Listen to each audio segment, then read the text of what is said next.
Hello, everyone, and welcome back to Minding My Mental Health. This is season 2. Go ahead and give a shout out for season 2.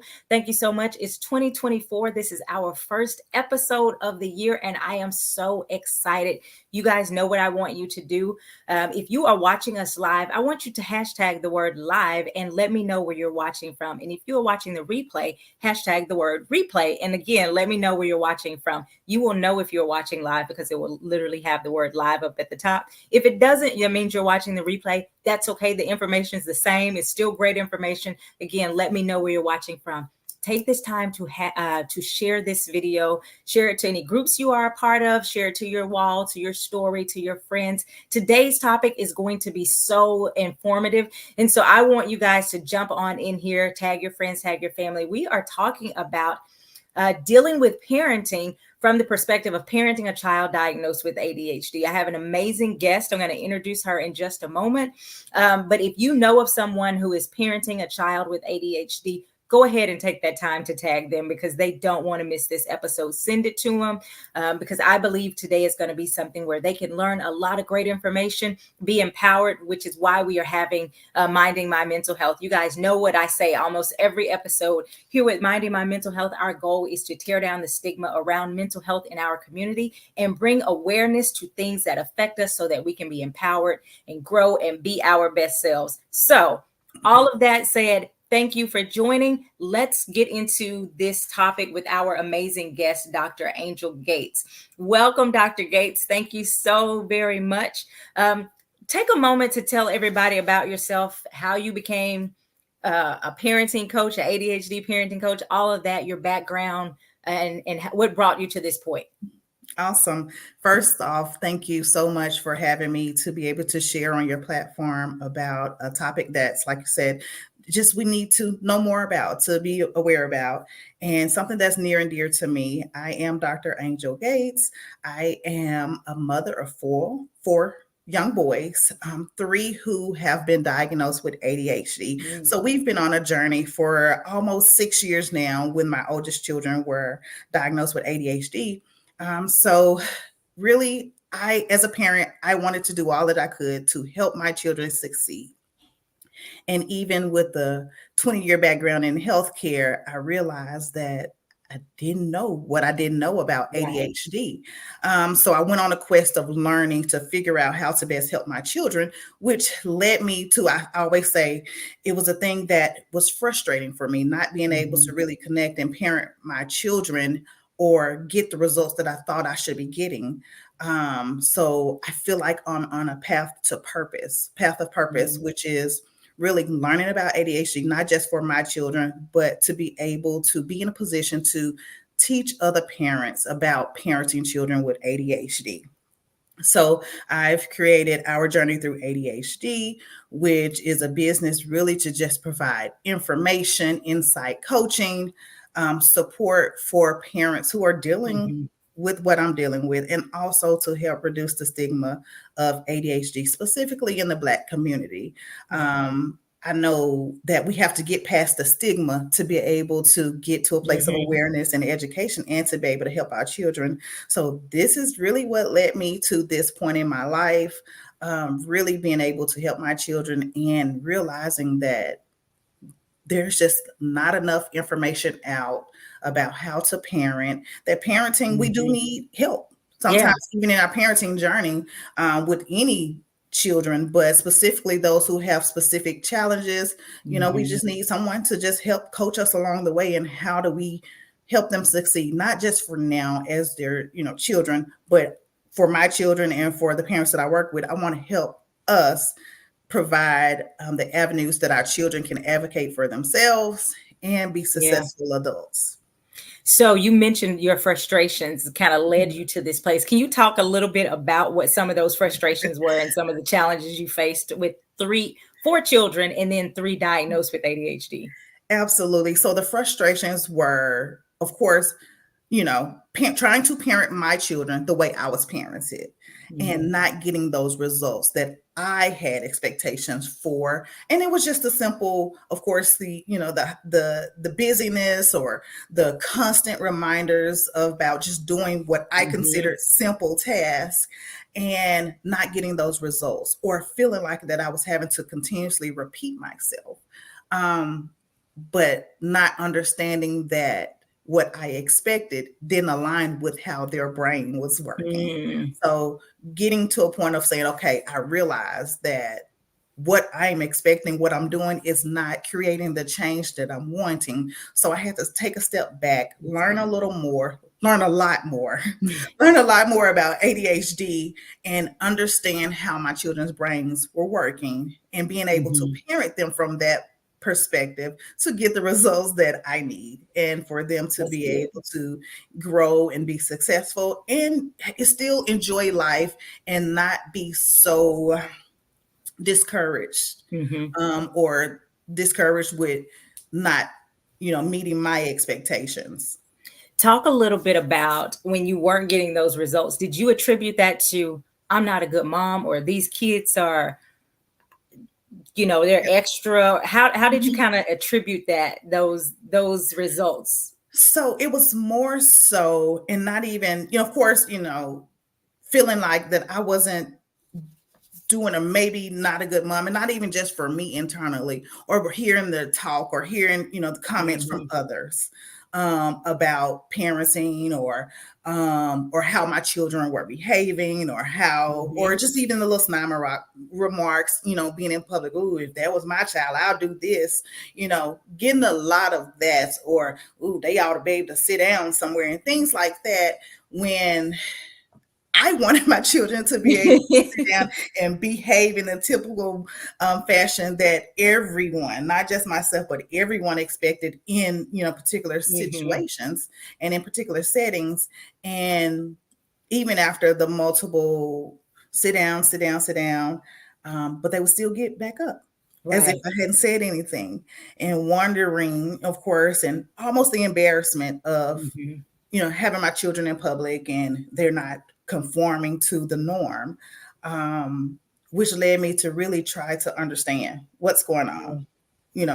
Why aren't my children like other children? So it led me to a point of just really trying to understand what ADHD is, how it beyond what society says it is, and being able to understand, then implement to be able to help them fit into societal norms, and even in school. So I love the fact that you said it led you to a place of trying to understand rather than a place of I'm going to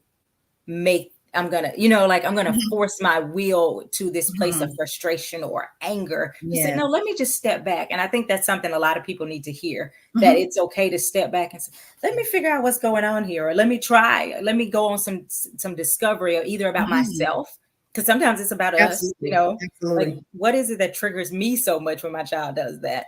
Or sometimes it's a bit of both of those things. And so I love the fact that you were able to see that and say, yeah, this is frustrating, but I need to step back and get more understanding. And that's what I want to encourage everybody. If you're hitting a wall, that doesn't mean you're failing. It literally means it may be time for a pause to step back and say, what other things can I learn? How can I grow from this? As opposed to just continuing to run into that wall.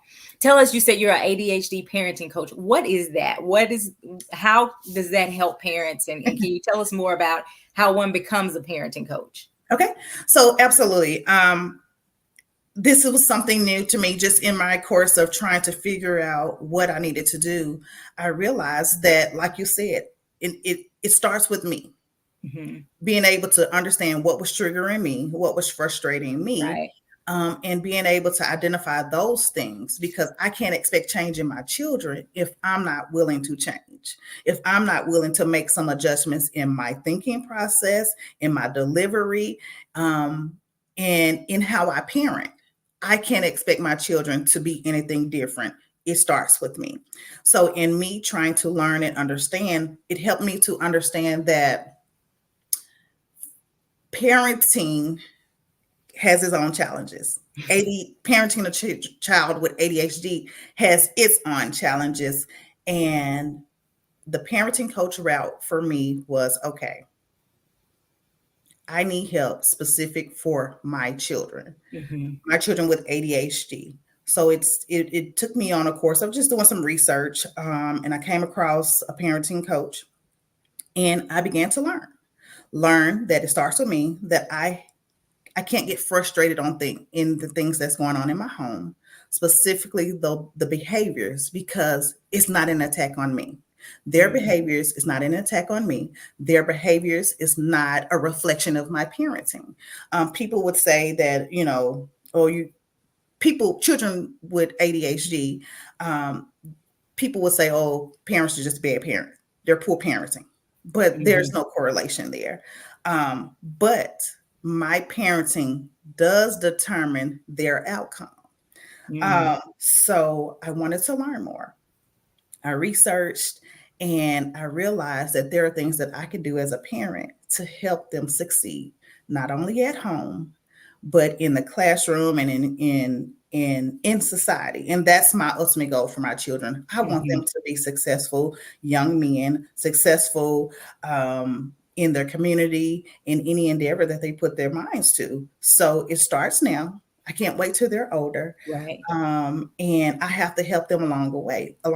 And with ADHD, because this is a lifelong condition, I'm walking alongside them, Mm-hmm. to support them in their own learning, to support them in advocating for themselves. And I've learned all of that through getting coached Okay. from someone specific in ADHD parenting.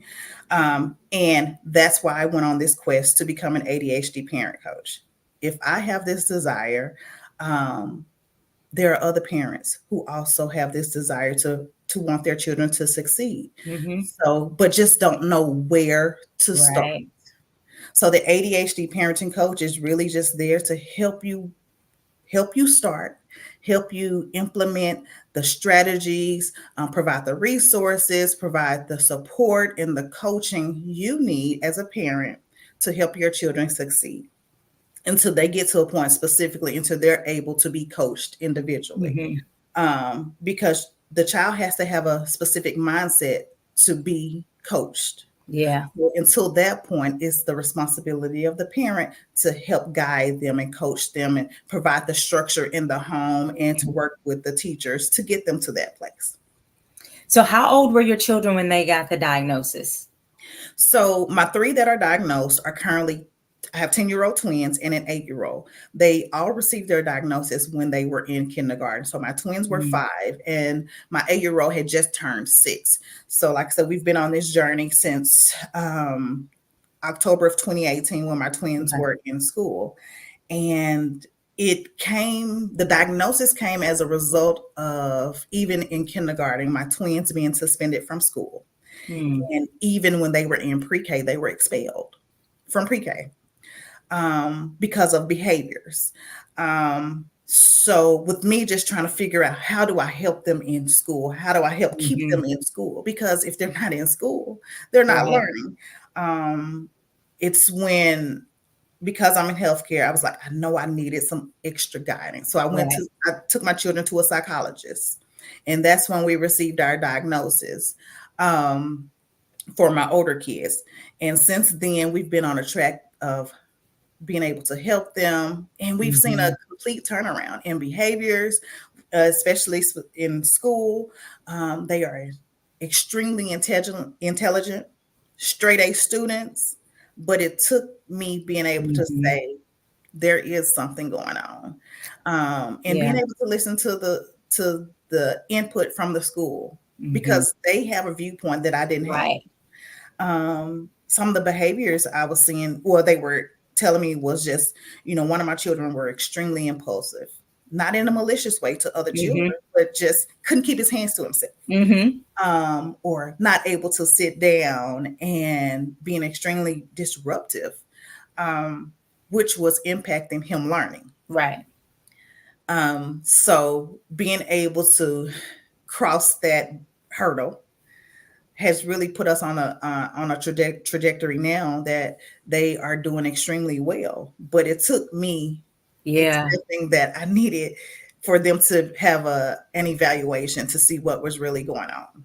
So that was my twins. So when my 8-year-old, now 8-year-old, was in kindergarten and we started to see those Mm, same behaviors, I was pretty much aware of what was going on, right. because ADHD is genetic. Mm-hmm. So if one sibling has it, then it's a high probability that other siblings has it. Mm-hmm. So I knew what to do with my then 6-year-old. And of course, he received his diagnosis in the kindergarten, and we've had some trials, but we're so much better now because I chose to start early. Yeah. Tell me, with your twins specifically, that Mhm, first moment of hearing your twins are about to be expelled or suspended. mhm. I know, just from my perspective, I would be like, oh my gosh, right? How did you handle your own mental health during that time of kind of going back and forth, I'm sure, with the school? Mhm.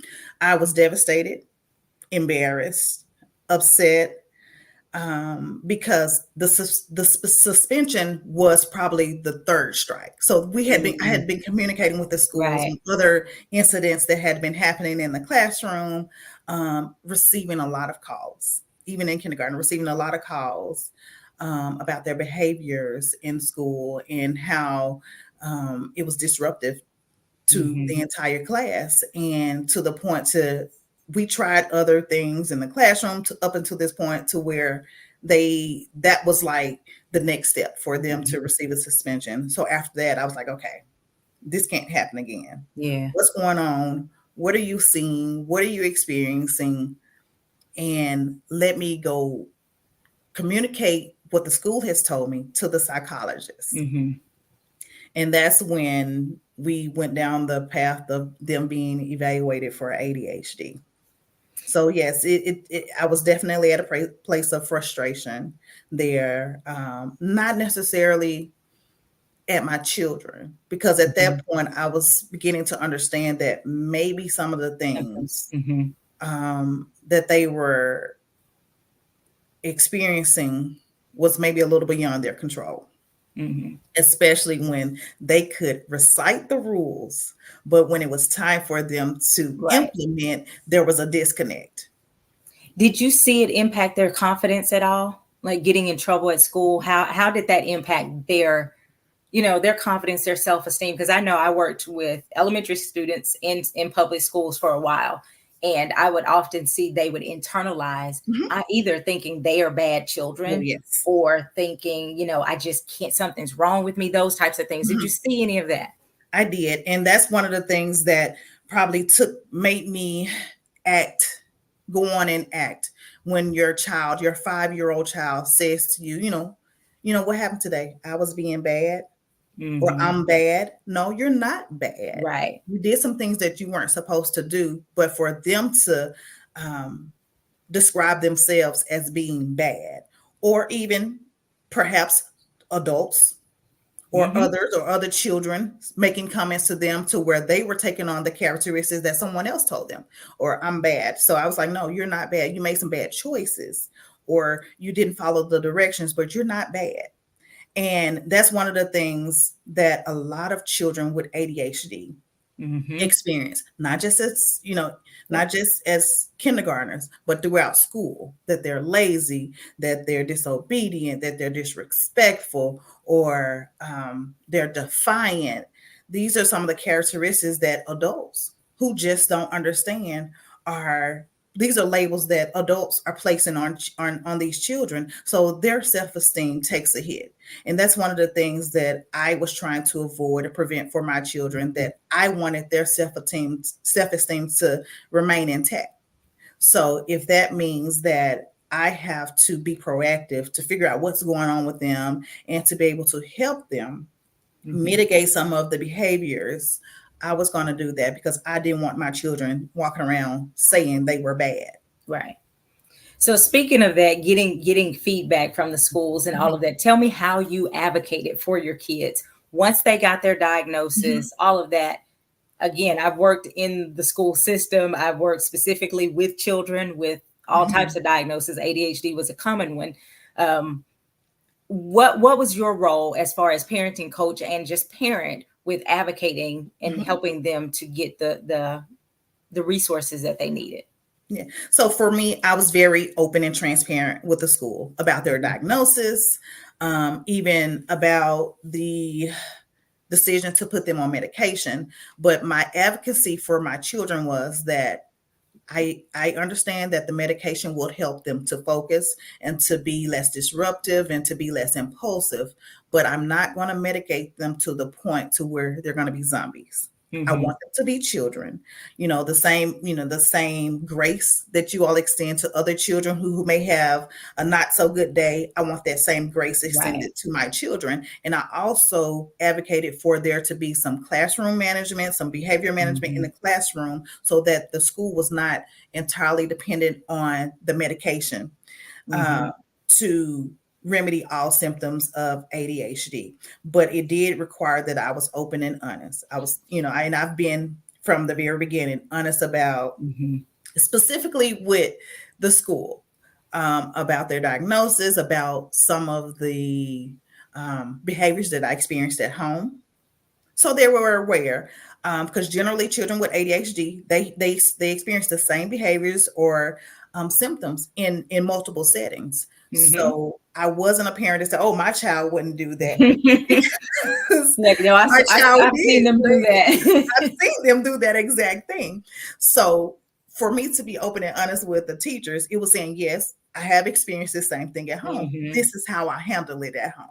Maybe you can try this. Maybe we can try this, or trying to get on the same page with the teachers. The teachers would try to implement this type of structure at school. And I say, I'm going to do the same thing at home. Mm-hmm.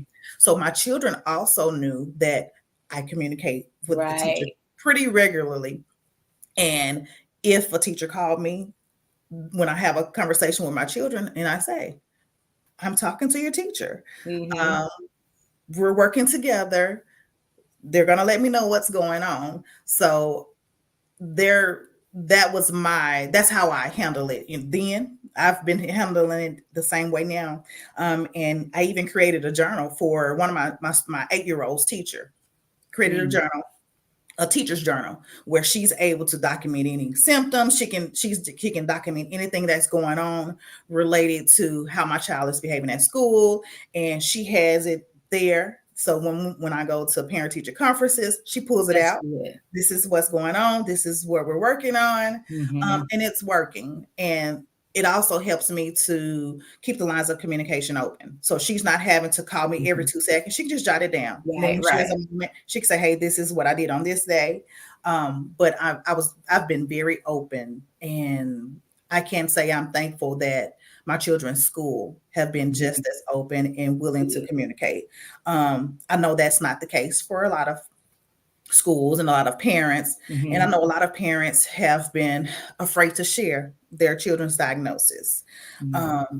with the school, which for whatever reason. But if I could just encourage them to just be open, because there are accommodations available for the Yep. children if you communicate, if you're willing to have that conversation, if you're willing to listen to the teacher's point of view as to what's going on with the child, so you all can get on the same page.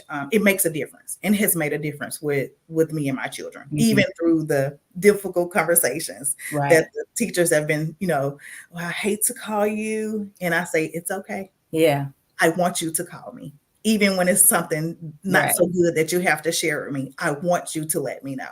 Yeah. So I've I, always I, lo- approached it like that. I love that you said you were not only open with them, but you were saying, I'm working with them. And I think that's so Mhm. important. If you have the parent saying, hey, I'm going to contact your teacher.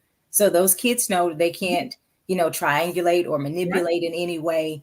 I think that's a huge part of success. It's also really, really good when they know you're in their corner, meaning Man. the students Mhm. and the And the school. teacher. Hey, Mhm. I'm trying to help you as a teacher as well, and you were very proactive about creating that journal. What does that do? That eliminates her having to call you all the time. Yep. but it also gives her some structure of, oh, I need to make sure I'm keeping a track so I can remember Mhm. to tell mom all of these things. And I think when teachers know that that parent is on their side, but also on their kid's side, Right. it really just helps to bring that gap, and it's encouraging for everybody. So I love that you talked about some of the symptoms that you Mhm. were seeing at home, and you were seeing those same things. If someone were saying, I don't know if my child has this, but I'm questioning, what would be some symptoms or signs that maybe be like a guide for them to say, maybe Okay. I do need to go ahead and get my child tested? Okay. So for me, and this was one of the things that made it harder for me. My twins, my 10-year-olds are my first children. So if Okay. all of those behaviors were normal Mhm. to me because I didn't have another guy. Right. So the hyperactivity at home, I was like, maybe they're just boys, they're being Hmm. boys, they're rambunctious boys. They have a playmate, so they're always on the go. But it was some of those same symptoms at school. They can't sit in their seat when they're expected to. Um, they're in kindergarten, they do a lot of moving, especially in my kids' school, but their hyperactivity superseded what was expected for even a kindergartner. Or they were impulsive, hitting. And it wasn't malicious. I would get calls from school and be like, oh, he hit a student today, but he's not angry. He don't know why he hit him. He just hit him, and for it was, the child didn't do anything to him. He just went and hit him, just very impulsive with his hands, um, running out of the classroom. Mm. Um, as they've grown older, extremely forgetful. Hmm. It was one of the things that I noticed, like if I would give a task with 3 steps, not being able to remember all 3 steps. That was an indicator of just the memory, being not being able to retain all of the information that I was feeding into them, Hmm. and to be able to regurgitate it back. Um, very disorganized, very disorganized. Just not a slow processing speed. Mm. They could get it, but it took repetitiveness, having to Hmm. ask the teacher multiple times to repeat Hmm. instructions or things like that. Um, the symptoms in boys and girls differ. Boys are more Hmm. hyperactive. Girls, they say, they're more hyperactive in their minds. Right. So they may not be jumping around the classroom, but Exactly. their mind is going. They may be daydreaming, or the Hmm. teacher may have given an assignment to start, but they're sitting there looking out the window. Hmm. Um, so these are some of the symptoms. The three main characteristics or categories of symptoms is hyperactive, impulsive, and inattentive. And it shows up in different ways for different children. And with the ADHD diagnosis, some children may be more hyperactive and impulsive, whereas others may be more inattentive. But then you have the children who have a combined type. So they're hyperactive, impulsive, and inattentive. So just being able to look at all of those symptoms and noticing that it happens in more than one setting. They're hyperactive at home. I say sit down, they may sit down for 2 minutes and they're back up jumping. The teacher saying the same thing. You're not telling them to sit down. I have to tell them all day to sit down, Hmm. or he's not getting his work done. And sometimes children, they try to emulate what the other children are Right. doing. Sometimes they can hide it, but some children can't. They can't mask Hmm. and stay on task. Just not being able to focus. So if they're having consistent um, low grades, Hmm. and you've tried the tutoring and everything, or just not finishing their assignments, there's a reason for that. So that may be reasons to look into an Right. evaluation. Yeah. No, those are really good. Like I said, I have two girls, and one I remember when she was in pre-K, when she would eat, I would pick her up and she would eat, and she would literally take a bite and take off running. Mhm. I was like, what in the world? And she's always been super excited, hyper. I mean, just very energetic, very energetic. but I'm energetic. So her daddy's like, so I was like, Mhm. okay, and then I was like, if she's doing this at school, we got problems. And again, I'm a counselor. I Mhm. diagnose students with ADHD. So I'm looking and go, well, she's definitely not organized. She's this and she's this. Uh-huh. But when I talked to the teacher, she said, no, we're not having any of those Mhm. problems. She's able to sit down. And I went, oh, okay. So what I realized was she was doing everything in her might to keep it together at At school. school, and we get home and And when just she got home, she needed that time. And yeah. so I love when you said, not only am I seeing this here, Mhm. when one of the symptoms is when you have ADHD, you're seeing those symptoms a lot of different places, and Yes. it's pretty consistent. And so again, like you were talking, there are the different categories that some people may not have hyperactivity. Some Mhm. people Right. don't get diagnosed early because they don't have the hyperactivity. If Correct. you are intelligent and you Mhm. don't have the hyperactivity, you may be able to get really good grades, never get in Absolutely. trouble. And you're in college. I've had clients to come in and they don't get an ADHD diagnosis literally until they are in college, or even after college, or Mhm. after, as adults. And so it's just important to, if you think something's going on, go ahead and get your child tested, talk to the doctor at least, to see what their feedback is. I think would be really helpful. Now, you mentioned you putting your babies on medicine. Yes. How did you reach that decision? And what would you say to a parent who may be struggling with, should I medicate? Should I Mhm. not? Because there is a lot of concerns about side effects, and rightfully Absolutely. so, right? But there are also concerns about the stigma of medication. So Mhm. can you speak to kind of your decision, Yeah. and how to help guide parents through that decision? So I think for me, early on, I was a little hesitant, but I think I medicated my children out of fear Mm, of them continuing to be suspended. So I wanted them to be able to succeed in school, and I didn't want them to have a label in school as mhm, the bad children. So I made my decision then. I didn't have all of the information when my children received their diagnosis. I really didn't get much dialogue from the mhm. doctor other than this is, we're going to put them on medication. We'll start it off, check back in a month, let us Right. know how they're doing. But as I've learned specifically, even after, as just going through the medications and began to really understand the purpose of the medication and the functionality of the medication, it makes more sense now. Mhm. Because the medication, I realized that with ADHD, it's just because they have low levels of dopamine in their brains. The dopamine is the calm and the focus that helps with Mhm. the calm and the focus. But for children with ADHD, they don't have that level, that optimal level of dopamine in the brain. Mhm. And essentially, that's what the medication is doing. It's keeping the optimal level of dopamine in the brain so they can focus, so they Mhm. can be attentive, so they can be less hyperactive, so they can be less impulsive, meaning it's allowing them to think before they act. Right. And when I got to that place of understanding, I was a lot more comfortable with Mhm. allowing them to take medication and really being able to see that it really does work for my children. And it helps them to focus in class because they're extremely smart. Mhm. But they've always been smart, but because they couldn't focus or because they were Right. being a distraction, they couldn't show that part of who they were. Um, but medicating your children is a personal decision. I would say talk to your doctor, Mhm. just talk to a psychologist, talk to someone who is trained with a background in ADHD. Mhm. Your pediatrician is a good place, but she or he may not be Yeah. as knowledgeable about the ADHD medications or the various options available.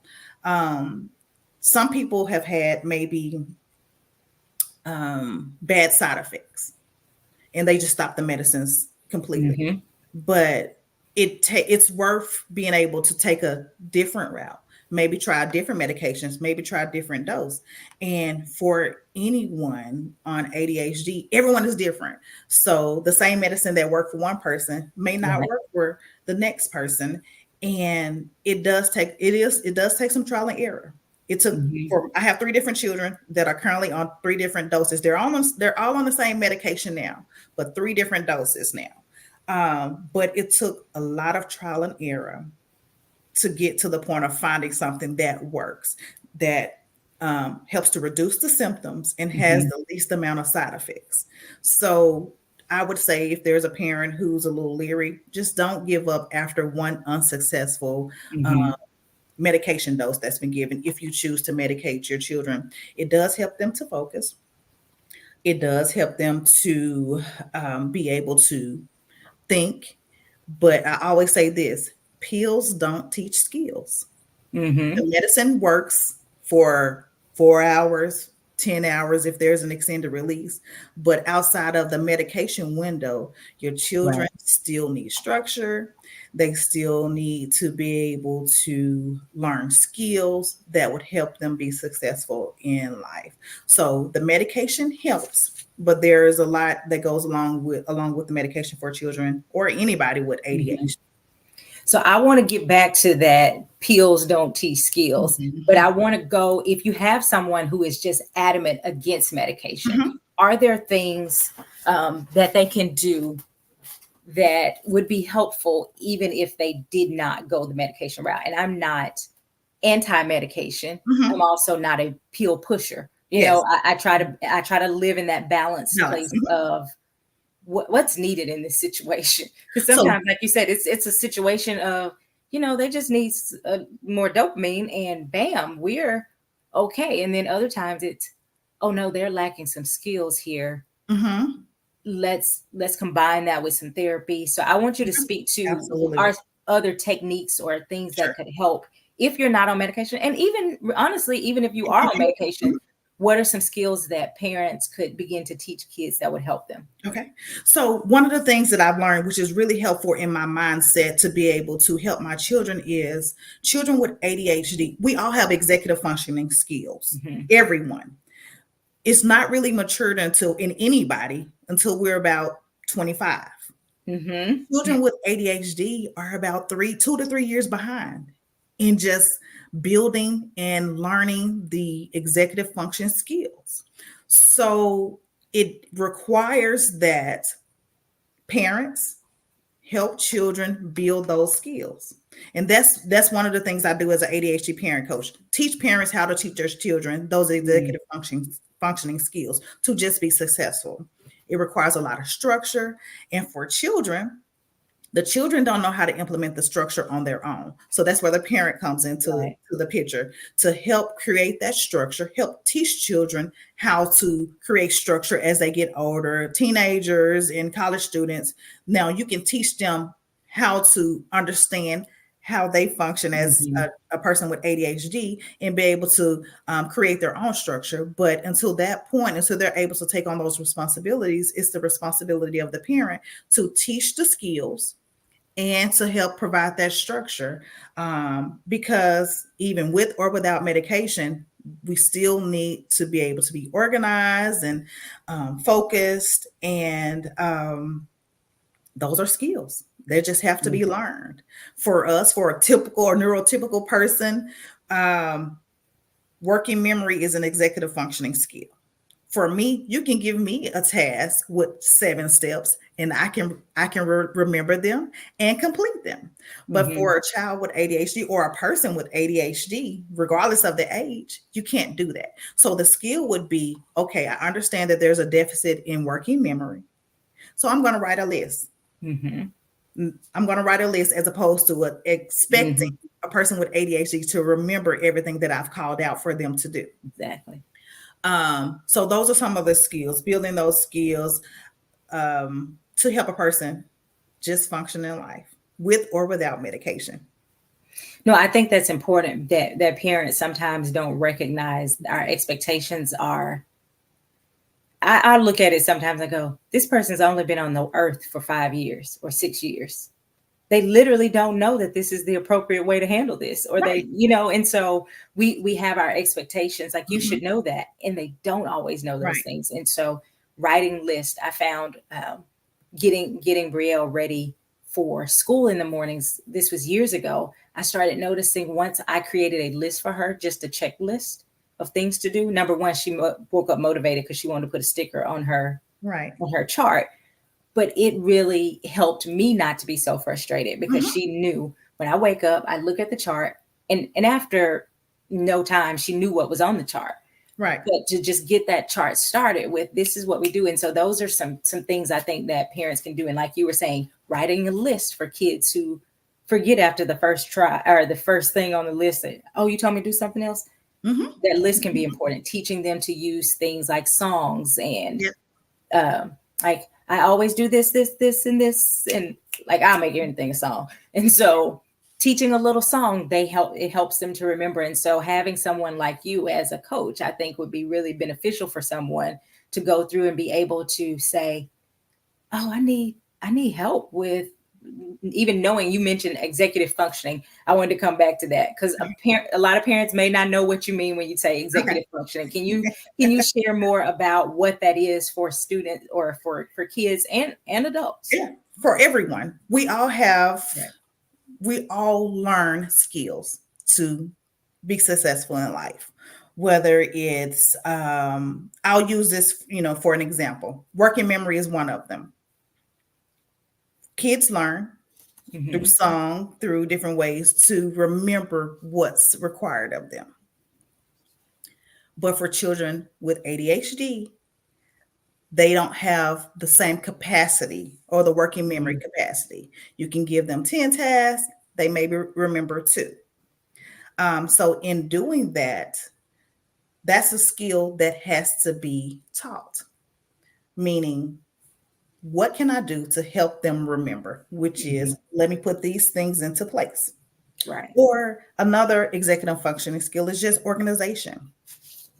You may not realize that because some people are just perfect at it, perfect at organizing. But for someone with ADHD who lacks organizational skills, they may have a desire to organize their life, but don't know Mm-hmm. where to start. Yep. So it may mean creating buckets but Mm-hmm. for someone with ADHD, you can't expect them to just start it because we Right. know what needs to be done. But for someone with ADHD, they have to have someone, or we call maybe even like a body double, to help them get things done, Mm-hmm. help them organize so they can be successful, help them. For an adult, for example, may always be late for work. Not that they have desire to Right. always be negligent in getting to work, but the ADHD brain says, for example, I have to be at work at 9. That means I need to get up at this time. That means I need to leave the house at this time because this is all of the thoughts that a person with ADHD has in order for them to get to work at 9. Whereas someone who is neurotypical, they just say I have to be at work at 9 and it happens for them. They don't Mm-hmm. have to do all of the planning, the pre-planning to get there at 9 o'clock, which is something that someone with ADHD has to do. There's a lot of pre-planning or going on in the mind. Or another example for children, the teacher may say, you have homework to do. Do questions 10 to 13. A neurotypical child may get it. Whereas a child with ADHD has to say, okay, I have homework. That means I need to get the paper. That means I need to get the pencil. That means I need to put the paper in my backpack. That means I need to not forget my backpack. That Mm-hmm. means, well, these are so many thoughts that someone with ADHD has to grapple with, in compared to someone who doesn't have ADHD. So these are skills that we teach them. And one of the accommodations, um, that they have in school for children who have trouble with being disorganized is they have a buddy. And Mm-hmm. that's something that I have for one of my children on his 504 plan is he has a buddy that helps him remember to put his stuff in his backpack. Mm-hmm. Because another child may have no problem remembering that he has homework, so that means he needs to bring the homework Mm-hmm. home. But for someone with ADHD, they have to have the steps. So he has a buddy that helps him remember to put his stuff in his backpack. So we can get it home and do the homework. So these are just the skills that we expect people to know, Mm-hmm. that they have it's just delayed. It's delayed for them to mature into learning those skills. um, I always laugh at this because one of my children he comes in the house and leaves the door wide open every day. So it's a reminder, close the door. Reminder, close the door. For me, it's common sense to close when you come in the house. But these are just some of the small things that once I started to learn, I was like, there's no use to me getting frustrated because he didn't close the door. Because eventually, so the days that he does close the door, I'm like, yeah, he closed the door on his own. But those are just some of the examples of some of the skills that we expect children to have, but they really just need to be taught the skills, which to us are no-brainers. But it's taking the time, taking the step back to say, my expectation is that they know this skill, but that may not be their expectation. And as a parent coach, I help parents to take the step back and say, okay, have you taught them this skill? Do you know that they can actually complete that skill before your expectation is that they actually do it? You need to know, you need to teach them, communicate the skill to them, communicate the expectation to them, make sure they know how to do it. Then you can start expecting them to do it. So the coaching part of that is I'm teaching parents how to break it down. That's so good. I'm glad you're out there because it's needed. It's so needed. One of the things I try to teach in our home is trying as much as possible to get us on a routine. And so last year, my daughter has glasses and she lost them, broke them, lost them again. It was all kinds of stuff with glasses. So the first thing I did this year was get 2 pair of glasses. Okay. So let's just start there. But the other thing is I said, I have to teach her every time you take them off, this is where you put them. And so even if she would take them off and put them somewhere else, I would say, doesn't matter what she's doing. Hey, your glasses are on the table. And where do they go? Oh, in my case, in my bag. Okay, go do that now. And so she started getting much more accustomed to glasses here. They go here. When I take them off, they go here. And we haven't had any issues with her losing her glasses. She still has both pair. I'm really thankful. But again, it's some of those small things that sometimes we as parents will get really frustrated. Like, why can't you keep up with your glasses? And why, as opposed to saying, I'm going to have to teach this child how to absolutely remember through routine or through repetition to do those things. And now she's like, Mommy, my glasses here. And, and she's asking me and making sure she's keeping up with it. But it does take us, and that's with the ADHD brain and a non-ADHD brain. We just have to go through that repetitiveness. So I love that. Now I want to go back. You mentioned about the 504 plan. Yes. And I had some guests last season, and we talked about parenting children with the diagnosis of autism. And they were talking about advocating and going through their ADHD, their 504 plan or their IEP plan and all of that stuff. What are some common accommodations that can be given to children that parents may not know is available? Like the buddy thing. I didn't know that was a thing. I've heard of a lot of them, but I was like, that's one I don't remember when I was working in the schools. Can you share some of those accommodations, and how do parents learn about what's available for them? Absolutely. So there are several accommodations, and now they have a new fancy system in Arkansas. So it may be the same across the country. So always talk to your school district, specifically with the 504. And I think that a lot of people get caught up here as it relates to ADHD. To request a 504 plan, you have to go through the special education department. People get caught up on, it's special ed. This is just a department that handles those requests. If your child has been diagnosed with ADHD, they're available. They have access to accommodations, but it has to be in writing. You have to write a letter. It needs to be in writing, requesting those accommodations. And if you have specific symptoms that your children has, for example, extremely disorganized, I want to see what accommodations are available. All of this needs to be in writing, addressed to your special education department, or talk to your district about who handles those requests. But some of the requests may be extra time on tests because, of course, children with ADHD have poor time management. they don't understand the concept of time like someone else. So they may be working and not aware of the time. You may request that there be a timer in the corner, that your child a digital clock Mm-hmm. in the room. Or children with ADHD are really impulsive or fidgety. They need something in their hands. So they have access to fidgets, hand fidgets, Mm-hmm. sometimes chair fidgets, preferential seating, maybe seating in the front of the classroom so all of the distractions Mm-hmm. are behind them. Or they may have the wobbly seats, something like that, because children with ADHD, Mm-hmm. their brain is going. So if their body is going, they're actually focusing better as opposed to sitting still. They may need breaks between assignments. They may need a stretch break, or they may need to stand. I think one of my children stands in the back of the class at some point of the day. Mm-hmm. He's learning. A buddy system to help them get organized. And these are all things that are able to, they're able to accommodate in the classroom.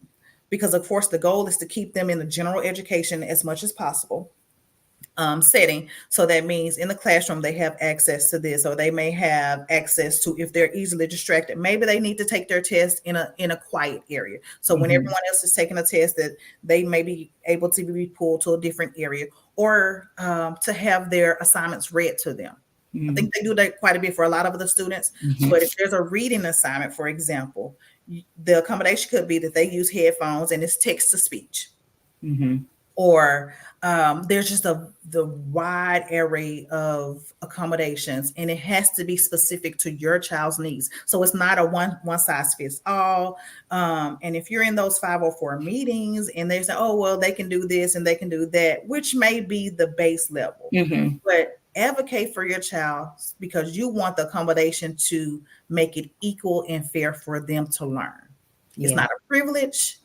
It's allowing them to have an equal and fair opportunity to learn like everyone else. That's why it's called an accommodation. Right. So just advocate for, if you know your child has a specific struggle, ask for Mm-hmm. accommodations for that specific struggle, as opposed to any type of generic, oh, they can get extra time. But do they really need extra time, or do they need something more specific? Yeah. So there are a lot of accommodations. The best thing you can do as a parent is to ask the questions. Don't be afraid to ask the questions. Mm-hmm. And each district should have access to what the accommodations list. There's a list. You Mm-hmm. may be able to cater the list specific to your child, or select from a huge drop down list of accommodations. So just don't be afraid to Yeah. ask. Okay. Now we talked a little before we actually started the interview, and one of the things we know happens is children with ADHD often get additional tags, okay, to say the least, right? So Mhm. it's, yeah, they got ADHD, but they're also defiant and they have ODD, or oppositional defiance disorder, Mhm. but they also have this and this and this. Can you speak to kind of some of the comorbidity that you see, either with your children or just as Mhm. your role as a coach? Sure. So ADHD is not generally, unfortunately, is not a standalone Right. diagnosis. There's probably upwards of 50 to 60% of children with ADHD who have some other type of comorbidity. Um, I do want to say, though, that ADHD is not synonymous with unintelligent. They're Say actually it they're again. actually very intelligent, very creative thinkers. So there's nothing to be ashamed of with the ADHD Right. diagnosis. They just think differently. But some of the comorbidities that we do see is oppositional defiant disorder, which is, that's when you get to defiance, or the rudeness, or they say disobedience. But generally with children with ODD, if they're treated with medication for ADHD, you'll see that the ODD kind of dissipates as well. Mhm. But children with ADHD also suffer from depression and from anxiety, especially if it's untreated. Especially if Mhm. your ADHD is untreated, you will see some anxiety, because now they're anxious because they're getting the labels of bad, and Mhm. they know that they're the low self-esteem, and they know that they're not performing on the same level of their peers, or they probably aren't socially accepted. So, Mm-hmm. which leads to some depression. Because with the impulsivity, it's probably hard for them to make friends because they're doing things to other children, which makes children not want to be friends with them. So now we're looking at some depression, and there are some children with ADHD who do have learning Mm-hmm. disorders. They may have dyslexia, dysgraphia, dyscalculia. Those are some of the learning disorders. They may have other mood disorders. So that's why it's really good to have a full evaluation Mm-hmm. to because some of the ADHD symptoms also mimic anxiety and Yeah. depression. So you want to rule out anxiety and depression before you come to a Mm-hmm. diagnosis of ADHD. But again, it could be comorbid, where they actually have ADHD and anxiety, or ADHD and Mm-hmm. depression, or learning disorders. Um, and Tourette syndrome, maybe another. And generally, people may say, oh, once I started my children on ADHD medication, they acquired Tourette's. No, the Tourette's was there. Mm-hmm. The stimulant medication just probably made the symptoms of Tourette's more prevalent. So those are just things that you need to be aware Mm-hmm. of, and just talk to your provider about how to best manage. And sometimes it's a matter of determining which condition you're actually going to treat first, which is going to Mm-hmm. be your first level Right. of treatment, and to essentially help the child be their best self. Yeah. Which is why I'm glad we talked about that part, because so many times you do see that impact on the confidence or the Mm-hmm. anxiety or depression as a result of all the things you just mentioned. And that's why I think getting the diagnosis early, you Mm-hmm. begin to say, hey, baby, there's nothing wrong with you. Right. But you also, your friends may not like it when you touch their hair like that. Mm-hmm. So here's some things that you could do, and teaching them different things, which Absolutely. then helps them socially, helps them, emotionally, decrease some of the anxiety and all of that stuff. So I just think advocating for your kids, going out there, learning so we can get the diagnosis or the Absolutely. right understanding early so we can Mm-hmm. start. I'm really thankful that you were like kindergarten. Mm-hmm. Let me go ahead and get these babies to a psychologist, psychiatrist, and Yeah. get someone to test them, or a psychologist, so they can be tested, and we can see what's going on, and I can have a accurate picture of what I'm dealing with moving forward. And it Absolutely. sounds like as a result of that, your children have really been able to thrive. Oh, I yes. have another question for you, and then we'll wrap up. Maybe. What is a mindset that you as a mom had to overcome Mm-hmm.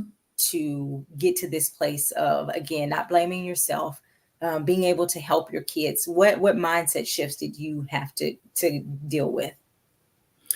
Um, Specifically, I had to say it wasn't me. I'm not a Mhm. bad parent, for one.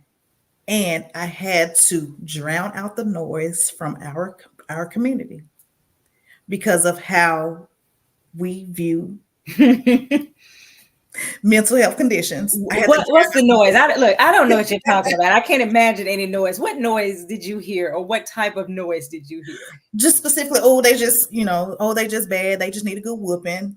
As if whooping them was gonna make everything, better. Hmm. Or that, ooh, that ADHD, that's a crazy condition. Or if you're on that crazy medicine, um, drowning out that noise, and Hmm. drowning out that I could parent my child differently than I was parented, and be okay with Hmm. that.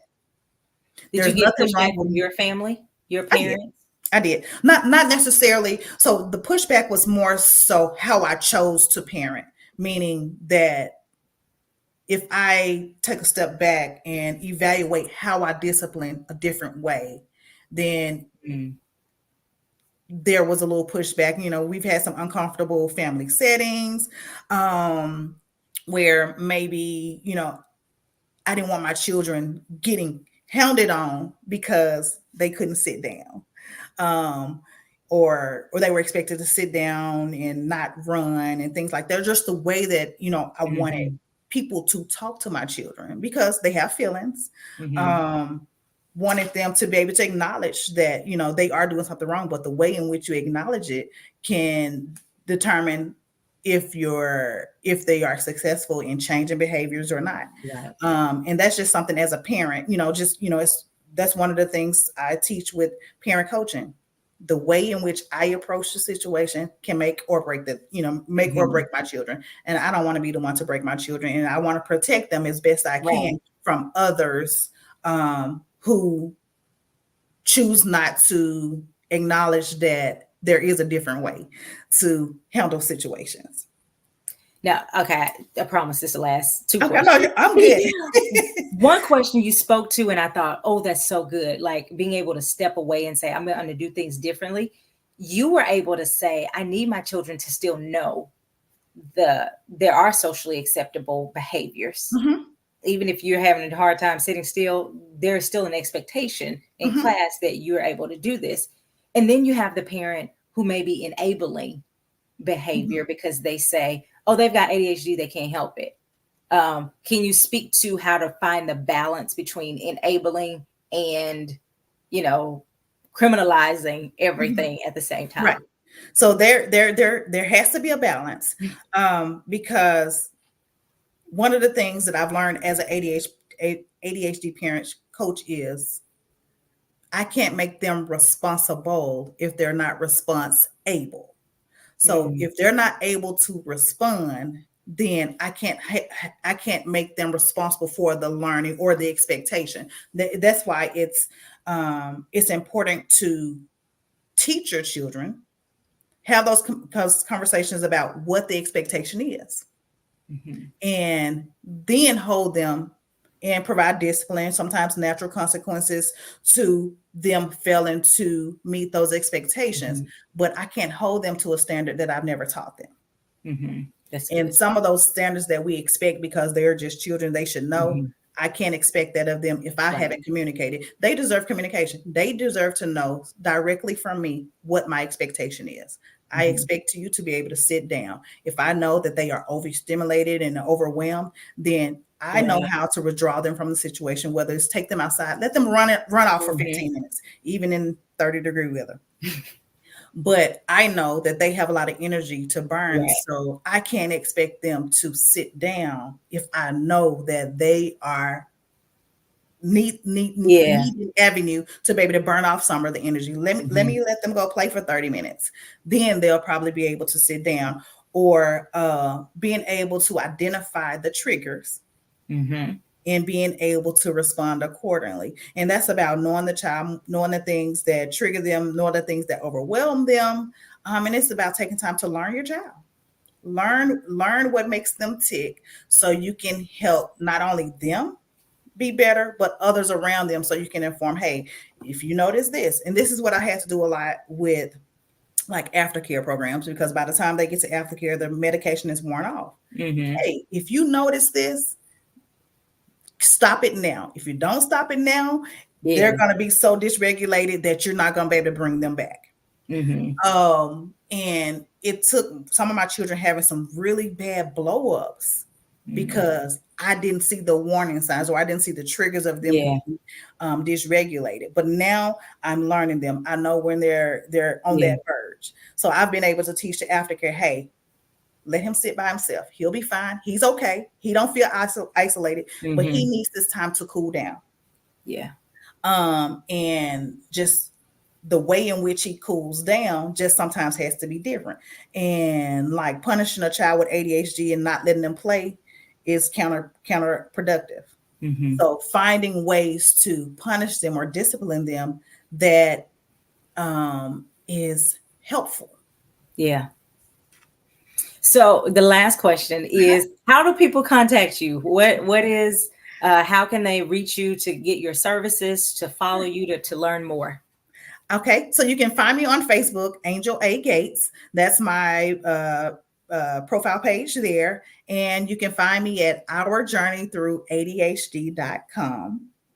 Find me on there, ourjourneythrough.adhd.com. You'll see all of my services. I have a few digital products books and journals, things that you can purchase and download. You have instant download, and there I'll be updating services and be offering group Oh, classes for the parent coaching and some one-to-one. So find me on our journey through ADHD.com for all of your ADHD parenting needs. well, thank you so much, everybody. Give it up for our guest, Dr. Gates. Again, thank you for joining us. Again, give hearts, give fire, share this, even though we're at the end. Go ahead and share it to somebody you forgot about. Thank you so much for joining us. You guys, make sure you join us right back here next Thursday at 12 p.m. Central Standard Time, where we will be again talking about more mental health issues and tearing down that stigma in our community. Thank you, Dr. Gates. Is there any parting words before we end?